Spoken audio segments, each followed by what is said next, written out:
Elden Ring PVP Guide: How to Master Feints in the RPG.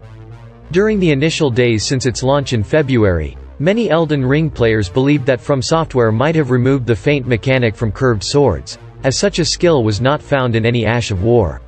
Where the kick became a part of the Ash of War weapon art, players were at a loss to find the curved sword's feint mechanic in the game. Fortunately, the feature is not something that the developers removed from their latest RPG. The mechanics of doing a forward slash or thrust while retreating backward and damaging enemies is very much present in Elden Ring and is considered an advanced PvP technique in the game. Many communities soon discovered that mechanics can perform differently.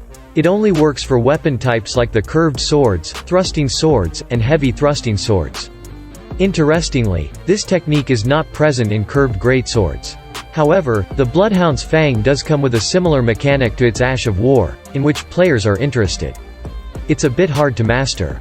Players will know that they have performed the technique successfully when they see their tarnished character taking a backflip and creating some distance from the enemy. Mastering the feint in Elden Ring.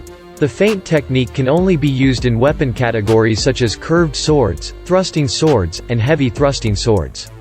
While having any of these weapon types equipped, the Elden Ring Tarnished will be required to press the dodge button right before executing a charge attack with the weapon. It's important to note here that if the attack has been successfully charged, then the feint will not work, and players will perform the attack instead, leaving them wide open to a follow-up from the enemy. Additionally, feints can also be performed with a second charge attack after successfully executing the first charge attack. It will require a similar button input, and Tarnished will need to spam the dodge button as soon as the animation for the second charged attack begins.